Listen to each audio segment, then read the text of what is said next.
you're never hitting my lineup ever again. He's getting nightmares, right? He doesn't know what's going on. This is why we really shouldn't be playing this game. This is why I need to walk away. God! Inviting the fan to the league was the worst thing we possibly could have done. I am fired the up right now.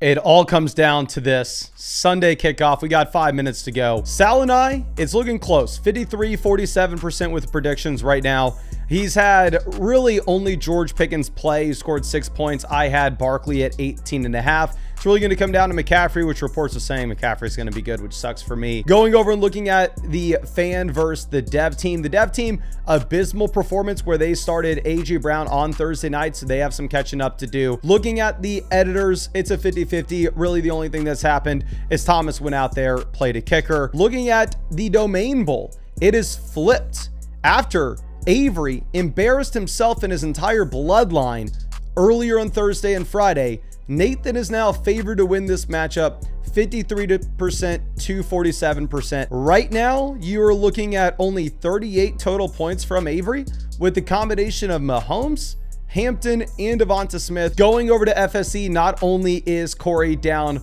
horribly bad because apparently he traded Tony Pollard as well as Jamison Williams for the combination of Roman, Isaiah Pacheco. Zach robbed the dude back-to-back years. After Pacheco puts up 4.8 points, Ladd McConkey puts up 13.4, and Xavier Worthy is out for potentially the entire season. Bush looks like he has no shot to win this game. Danny is favored by 65%. Now going and looking down under, we got Zach versus Badake, and Zach is currently favored.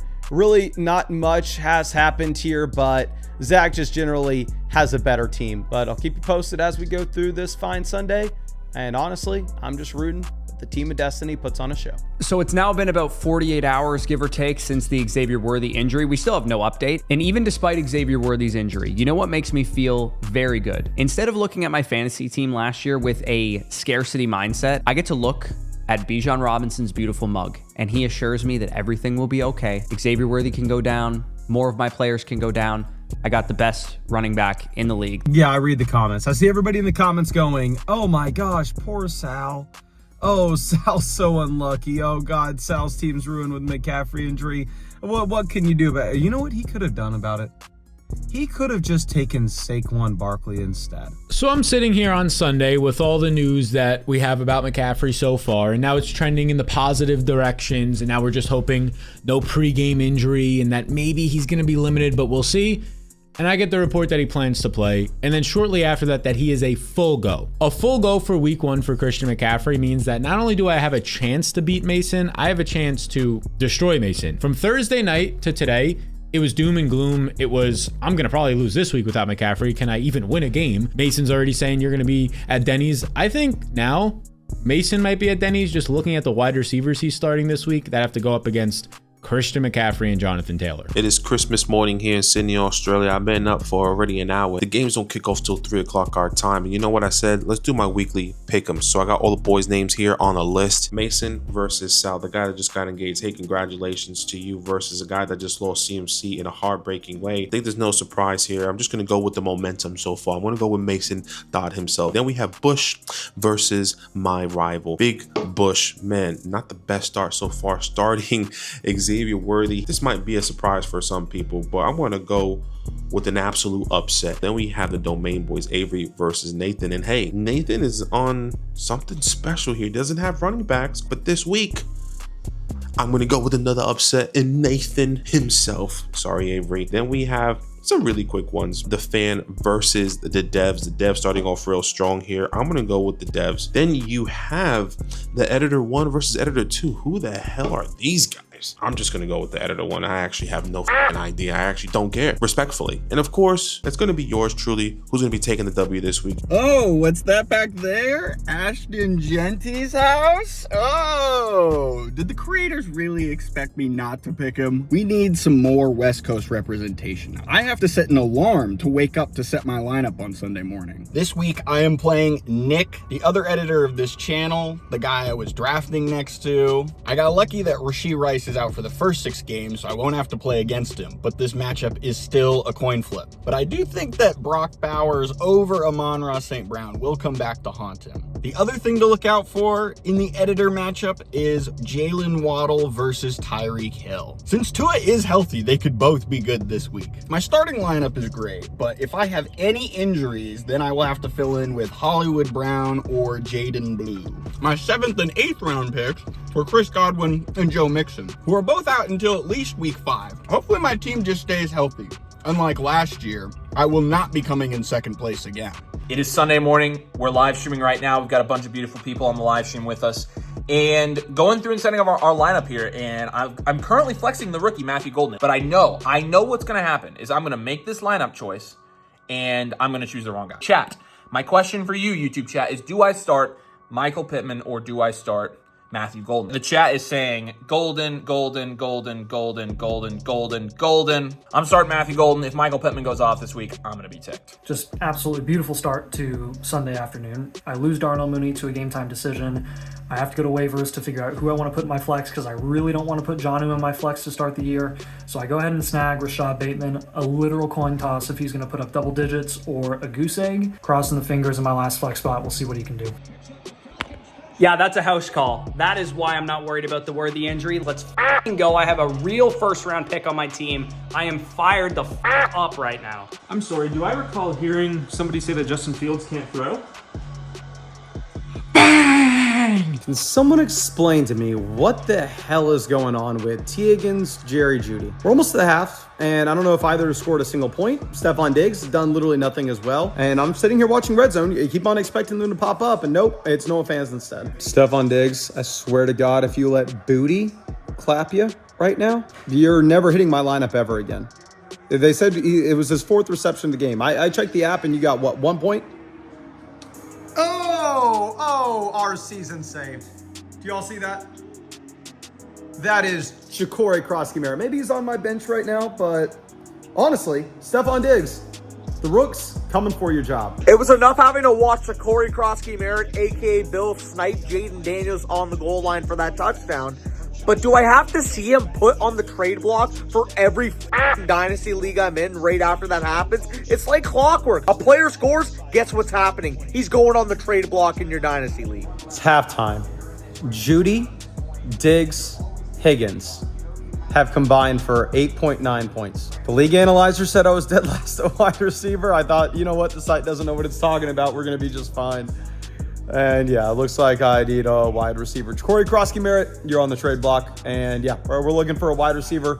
Somebody send help. Currently, halftime or so of these 1 o'clock games, I'm beating Mason somehow. Not only that, but Christian McCaffrey is a full go, will have no limitations. The fantasy gods, they saw what Mason tried to do, calling it a hit, and they said, nah.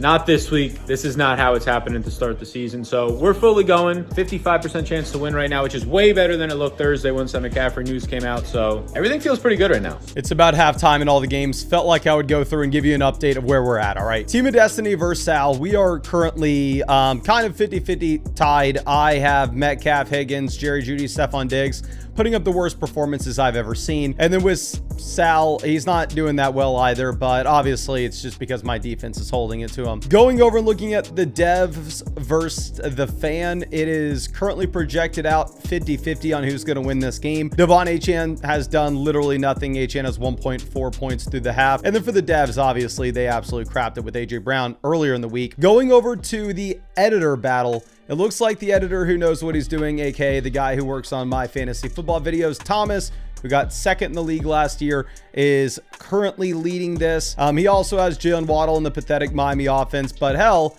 you have Tyreek Hill on the other side for Nick, who's editing this video. The one big surprise, because we go through and we look at all of these, right? Like the FSE here, it's 51-49. Who's going to win? Badake, Zach, it's 38-62. Who's going to win? The one big surprise is the Domain Bowl. We all collectively thought Avery's good at this. Nathan's not. Well, you know what we are seeing right now? Despite Nathan starting Caleb Johnson, who has had 0 touches so far this game, Nathan is putting a beat down on Avery. I mean, Nathan's not really putting any points on the board, but Avery, the champ of this league, has Jamar Chase at 4.6 points at the half. Terry McLaurin, 2.3 fantasy points. Kicker is at 2 points. I mean, really the only thing that's kept him alive is New England having a couple sacks. But the young bug is sticking it to the man. And honestly, I'm here rooting for him. Tua has now turned the ball over 3 times. If he ruins the production of Devon Achane, my second round pick, okay, I might have to get Johnny's number from Mason and fix that problem. First half update. Who has 2 thumbs and currently has the lowest chance of winning of anybody in the league? This guy. 2 things. Number 1, my wide receivers and Tyler freaking Warren are balling out right now. Second thing, Caleb Johnson will not be startable for the foreseeable future. If I lose this week, that will be the reason why. Oh yeah, and third thing, I didn't start Jonnu Smith. I flexed Rashad Bateman instead, and I'm already kicking myself. I went against my gut, and that will come back and bite me as well. Ladies and gentlemen, Bucky, look at the extension flying through the air like he's got a grappling hook. I love you, Bucky. Just saw the second Daniel Jones rushing touchdown. So Sal, I don't know what is going on in Mr. Vetri Media Camp right now, but all I know is typically if my running back gets to the goal line, I'm calling it for them. That's my f***ing quarterback. Let's go! If you asked me, hey Zach, what game in week 1 is probably going to be like an absolute barn burner? The last thing I would have said is Steelers-Jets. That's the last thing I would have said. But right now, if you've got Breece Hall, Justin Fields, shout out to Sammy the fan, knows what he's doing. Just gotta tip my cap to the fan. I mean, who could have predicted that the Jets and Steelers would have been having a barn burner? Oh, wait, that guy was Sammy Stacks. That was a good call. We need to have a conversation about Justin Fields. He must have heard something. Because when somebody believes in you, as much as I believe in Justin Fields, amazing things can happen. 2 rushing touchdowns, a passing touchdown. He's got over 50 rushing yards. I'm just so proud of this guy. Inviting the fan to the league was the worst thing we possibly could have done. The first set of games are about to end, and currently Sammy is projected to outscore everyone here. I'm sure that we all ranked Justin Fields appropriately. I'm sure we all knew that the Jets-Steelers game was going to be a blowout despite being projected as the lowest scoring game of the week. I don't know. The experts didn't, but the fan did. And now I'm starting to realize that he is going to put on a clinic and embarrass us all. In case you were wondering, my Tyler Warren outscored Avery's Devonta Smith, Jamar Chase, and Terry McLaurin combined. This whole thing is absolutely humiliating. You mean to tell me Drake London is inches away from a touchdown and then suffers a fucking shoulder injury on the play, and the next drive, Igbuka is scoring a 25-yarder on me? Make it make fucking sense. Emeka, I've never loved anything more in my life than what you're doing for me right now, because you are saving my bacon, young man. You are absolutely cooking, folks. Love you, kid. Glad I traded for you again. So Puka Nacua starting off the game looking like an absolute weapon. Looking like, a $100 bill. Unfortunately, gets smacked in the head, Tua tag style, no gang signs. But I am praying right now, for the love of God, come back into the game to Puka, please. Just get right back in there and play some football. Put some dirt on it, kid. What is up with Puka Nacua and week 1 injuries? Why can't he just stay on the field? Again, like, Puka's not even on my team, but Puka's like my favorite player of all time. Zach, I feel your pain, man. I went through this at the beginning of last season. So I can't confirm or deny if I was looking up on Google how to sell my soul in order for someone's health. But Puka Nacua is back, and all my worries have now dissipated. It's just about halftime in the late window games here. The highs of the early window with Justin Fields have been met with some lows here. George Kittle has been ruled out with a hamstring injury. Thank God he caught the touchdown before that, because otherwise I would be absolutely crashing out. Nico Collins, I mean, he's going to be on a milk carton pretty soon. What is this guy doing? This is my first round pick, and he has 1 catch for 7 yards in the first half. What are we doing? Bo Nix just threw a touchdown to Cortland Sutton, and that's the game for me. That was hope. Bo Nix wasn't doing too well right before the second half. It looks like I'm going to take an L. here and early. Badake, I love you, but this is a classic, like, push the GG's button too early, and then you're hoping that it ends up being like a reverse psychology thing. You're not out of this game, all right? You still got James Cook, Khalil Shakir. I'm not going to let this whole reverse jinx thing, all right, occur here in week 1. All right, there's absolutely 3 phases to this comeback, okay? Phase number 1, the Houston Texans has to score here. Why? Because Zach has the Rams defense. If they score, he probably loses maybe 2 to 3 points. Oh my gosh, get the ball. You're fucking kidding me. I was about to talk my shit up and they fumbled the ball. God damn it. Hope is the real enemy here. I'm watching each and every play of each and every game, and I'm saying if this can happen, and then this can happen, and then this can happen, and then maybe I can win this game. And then it just stabs you right in the back. That's exactly what's happening right now. This is the problem. This is why we really shouldn't be playing this game. This is why I need to walk away. What's crazy is that Hope just creeped right back in. Hope just creeped right back in. It's 3rd and 8. It's 3rd and 8 right now. I need the Rams not to get this first down. It's play action. He throws it to who? Puka Nacua. Who has Puka Nacua? Zach. Is the game over? Absolutely. Did I lose this week? Absolutely. What did Hope do? It came right back and said, bang! Stabbed me in the back. Halfway through the late games, and Kyron Williams just scored the first touchdown of anybody on our team outside of Patrick Mahomes. First. And we don't have anybody left to play. The afternoon games are almost over, and Nick is basically beating me, and he has Aaron Jones tomorrow night. So this week is probably a loss. I'll have to wait another 10 weeks before I get to face him again and get to decide who the better editor actually is. None of my team did well, but at least they didn't get injured. Okay, so Sunday Night Football is about to kick off, and I already have this feeling in my gut that I'm about to get hurt really bad. Christian McCaffrey had 31 touches. All the people on this channel, all the people in the comment sections, you have to wait at least one more week. Scores 23.5 fantasy points without a touchdown. By the way, 5 more fantasy points than Saquon Barkley, who did score a touchdown. Just saying, there's a reason I took Christian McCaffrey instead in this league. I'm currently up by 30 fantasy points on Mason. I have DJ Moore on Monday Night Football. He has the Ravens kicker tonight, and the very big scary one, he has Josh Allen tonight. This is a message for Josh Allen, all right? Sal had you last year. He drafted you. He put his faith in you. And what did he do? He traded you away to Joe. And obviously, Joe unlocks your ability. You're scoring 50 points. You're winning in games all by yourself. That's what I need from you tonight. I can't lie. At this point, it's just the points are style. I only needed 92 points to beat Avery. And Derrick Henry has 18 now. Halfway through the second quarter, he's breaking off like 30 and 50-yard runs. I have no other running back. It's going to be a wild ride, but I'm having fun tonight. We only have a game and a half of football left, and Nathan Schmidt currently is projected to outscore everybody else in this league because that's how fantasy football works. You draft Quinshon Judkins in round 5, you draft Caleb Johnson in round 6, and the fantasy gods, they'll reward you. The only way that I could cope with what happened today was playing the Blues, and so I figured I'd play what I came up with. I lost to Nathan. He really took it to my team. Drafted Quinshon in the 5th. The worst pick I've ever seen. It really was.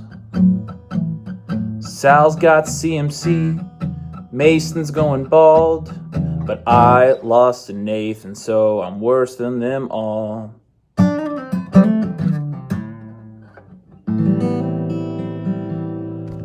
My life sucks. Well, I don't think the fat lady's singing yet, but I think she's warming up the pipes, Danny, because Zay Flowers, the guy you talk so much about, he's got the 3rd best fantasy game of his entire career so far.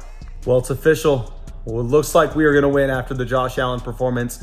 What's beautiful about this is Sal is probably snoozing, dreaming, and he's getting nightmares, right? He doesn't know what's going on. He's sitting there shaking. His girlfriend's going to say, "Are you all right?" He's going, "No, not another." And he's just realizing that Josh Allen is sticking it to him. He went to bed thinking he had a shot to win, and now he's going to wake up to a harsh reality. I apologize in advance for having a lot of skin out right now. There's a reason for that. It's 4 o'clock in the morning. There's a reason for that. Fuck this. I was up by 30 points going into Sunday Night Football. Ravens kicker, Josh Allen. I ended up watching the first half, and I'm like, oof, the 50-yard field goal, that sucks. Josh Allen early touchdown, that sucks. But by the time it was halftime, I take a shower, and I'm like, okay, I'm still up by 10 fantasy points. I'm probably going to be trailing after Sunday Night Football. It's just by a matter of how many points at this point. So I'm like, you know what? I'm tired. I have to get up at 3:34 in the morning. I go to lay in my bed. I'm sitting there for a couple of minutes. Girlfriend's already asleep. And then I get a little bit of an alert. Josh Allen rushing touchdown. So I'm like, I'm virtually tied now with Mason. At that point, I cannot fall asleep because I'm like, how much am I going to be trailing by, right? Oh, Josh Allen, another rushing touchdown. Oh, Josh Allen, another touchdown. So at the end of the day, I had a 30-point lead going into Sunday Night Football when he had Josh Allen and a kicker. And I'm now losing by like 20 fantasy points. So the reason why I'm showing skin right now, pause, is because this is what I wore to bed. So Josh Allen, I salute you. Well, gentlemen, it wasn't pretty, but we ended up getting the win. And I admire that about this team. Appreciate you giving me every inch you got. Now I want to give a big shout out. Honorable mention of the week. How about Mr. Keon Coleman? Okay, maybe a breakout for the Buffalo Bills 10th round pick. Let's give it up for Keon Coleman. Come on. All right, how about fantasy MVP for Black Batman's team in week 1? Well, wouldn't you know what? We picked him first overall. So how about Puka Nacua? Can we give it up for Puka Nacua, fantasy MVP? Here you go, game ball of Puka Nacua. Now, the following names, it's just not good enough. When you represent Black Batman's team, you need to be better. Brother Bo Nix, I need better from you. We're looking at you, the entire Detroit Lions. What the f was that? One more little honorable mention, love. How about Mr. Zach Charbonnet? When you ask your team to take it to another level, you have to take it to another level. Want to know, baby. Want to know. So it's Monday morning, and I'm feeling great about my chances. I mean, I'm up 44 points. There's no way Danny gets 44 out of Romo Dunze. It looks like things are starting to finally turn itself around. And you know what? It's all because of resilience. 18 points out of Xavier Worthy, Lad McConkey, and Isaiah Pacheco combined had some people saying that, look how bad I am at fantasy football. And I'm talking to you, Mason. They had us in the first half. I'm not going to lie. Lamar Jackson, Bijan Robinson, Emeka Egbuka, Zay Flowers, and Kaimi Fairbairn. Enjoy your game balls from Team Unk.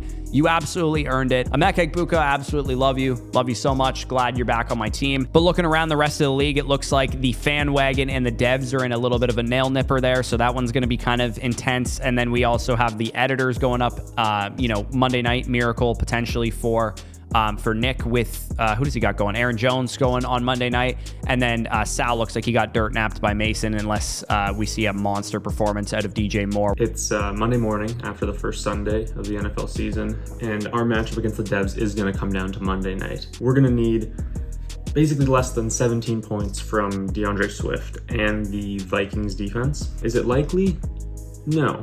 Is it possible? Of course. All right, we're headed into Monday Night Football, and I need an absolute Aaron Jones masterclass tonight. In order to get the Week 1 win against Thomas, the other editor this week, I need 16.1 fantasy points from Aaron Jones, which last year he did in both his games where he played Chicago, so come on, Aaron Jones, I'm rooting for you. All right, Travis Etienne, now a true running back 1. I am already going to have the #1 score in the league this week. I'm already at the very top. What do you? No, you're not. Oh, he's so good. He's so good at this. Oh, hey, and Ja'Cory Cross-Barrett on the bench, skyrocketing up. Oh, life is good. Talking about Mason's literally like, hey guys, can we jump on a call? We have something really important to talk about. He's like, so basically my team's pretty awesome, in case anybody's curious. Things are going really well over here. It's like, yeah, Danny, you are an idiot. You traded me Josh Allen. He's very good. You are dumb.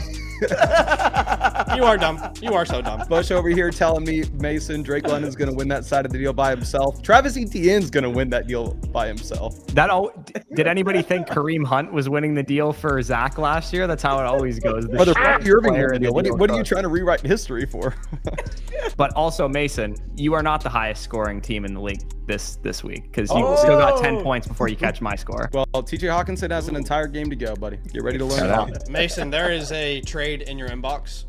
Oh. So you know. And also, I didn't tell anybody this last week because I didn't want to make it worse for Nathan. But last week, I had a chance to trade pretty much straight up Jefferson for Puka, and I said no. I said no. Yeah. What? No, in my inbox, he was messaging me, and he was saying, I will pretty much do it straight up right now. He was not going to do that. I'm not making this up. I mean, Avery can probably vouch for this. For like, what Nathan was 100% willing to send me Jefferson straight up for Puka last week. I didn't do it though. I don't know. I think he was getting in his feels a little bit there with Puka. He was pretty depressed there without him for a minute, but then I think he kind of came to his senses and was like, yeah, maybe if I trade Jefferson, then nobody's going to ever listen to a word I say again. So I guarantee you, if it wasn't for the fact it would have been public, he would have done it. I mean, there's a legit, like, I don't know if you guys saw, we have a, like, behind where he sits in the new studio, there's a signed Puka Nacua jersey over there. Did he sign it, Young Bug? All right, Zach, here's why a did you do it message. then? Here's a message from Nathan. September 3rd. Jefferson for Puka. Are you interested in that deal? Why didn't you do it then? Why didn't you take I didn't want to do it. I wanted Puka Nacua. Nah, he's scared of JJ. That's why. Oh, 100%. He's scared of JJ. Well, can we address that it's already playing out that Zach robbed Corey in that trade? Pacheco's turned to dust. Oh my I'm God, not worried at all, dude. They didn't have like 10 total times in the game. Corey, you thought you had an RB2 this year, and it's just He is an RB2 this year. Just Mason, wait on you're it. acting like Wait a on it. Dewsey's not going to drop a 30 bomb tonight. Hey, here's the rule. If it didn't work out, it's just one game. If it did work out, you're the best fantasy football player ever. That's how week one. That's the rule of week one. Yeah, but like I thought Pacheco was going to get all the work there. That's what you told me. I believe. You called us a raging casuals. Yeah, you literally told us we were stupid because we didn't like Pacheco. Yeah, can we talk about the fact that he had what 4 25+ point scorers this week? Like this guy's team just went ballistic. Imagine Fair choking play. a lead as hard as the Cowboys do, Danny. 18 points from 3 players from me going into Sunday, and you still lost. Buddy, you're acting like I had control of Lamar Jackson taking a dump on the Bills defense. Sorry, Antler Ice. Yeah, I'm sorry, Lamar Jackson wouldn't have done that every time. Well, Nathan, we all thought he was destined to get crushed, and his defense holds Avery to 91 points. I'm not gonna lie. If there was any matchup this week that I wanted someone to win, it was Nathan to win that matchup. Just because Caleb is the only Avery's guy on Sleeper that started Caleb Johnson, and he won. Nathan himself predicted that Avery would win. Nathan's not in the call, but I'm assuming that's because he's like out there in the Bahamas celebrating. Gets the dub over Avery and has Quinshon Judkins, his 5th round pick, back in the NFL. Well, have the comments been nicer to Nathan on y'all's videos lately? No, they still they still are just like completely like it was the top 10 comments on every video we posted for, I kid you not, on ours too. Like I was looking at other people's videos. Like I saw a video that was posted last week. I don't even remember who posted it. It was some random video. It was not one of us. And the top comment was about Nathan selecting Judkins. When Judkins signed on Rappaport's Instagram, like he posted that Judkins is signed, and the second comment on there said, "Great news for Nathan." That's funny. Awesome. Watching the game last night and seeing Derrick Henry run for 150 yards, I just felt like a fucking idiot every single time he touched the ball. Me I was too. Like, I am actually a dumb. I am so stupid. It was so hard to watch. I feel like you could have got Henry into the Black Batman bit easily. Yeah, I still don't understand what Bucky Irving has anything to do with Black Batman. Monday Night Football just ended. The defense held on. We take the dub in week 1. 1-0. I couldn't be more proud. Our first week in the Flock League. We come out strong. It was a little tight at the end there, but we held on. We get the dub. We move on to week 2. 1-0. Let's go. Jordan Mason, thank you! Barring some stat correction, I should have been able to beat Nick by like 0.4 points. Don't talk to me. Don't text me. Don't call me.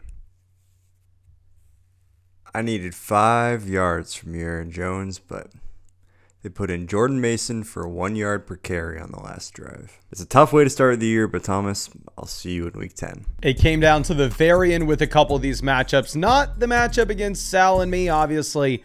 I took care of business handily. I mean, it was never in doubt. 16-point victory, 139 to 123. We'll talk about where we rank in the standings after this. Going over and looking at the fan. The fan wins in a nail-biter against 4 developers from flockfantasy.com. Yes, shows the collective intelligence of everyone our company relies upon can be taken down by a single viewer watching on YouTube that just knows how to do a good Drake edit. Now, the closest matchup of the week was Thomas the Editor versus Nick the Editor. Y'all know Thomas the Editor edits my fantasy football videos, and he got to the championship last year despite drafting McCaffrey with his first round pick, because he learns from the best. He watches all my videos. Of course he is the best. And then Nick, the editor of this channel, he ends up losing by 0.4 points. Nick had Aaron Jones left to go in the Monday night game, but Jordan Mason comes in at the very end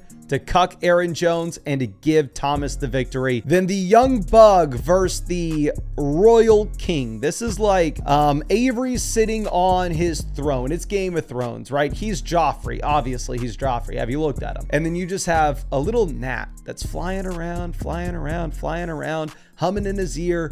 Avery loses his mind, and Nathan technically comes away with the victory, 134-91, the biggest blowout of any game this week. The second biggest blowout was the FSE Bowl, where Corey comes through and establishes himself as the alpha over Danny. And now Danny's in a world of trouble, because going into the future, you have Jalen Warren and Kenneth Walker as his top two running backs.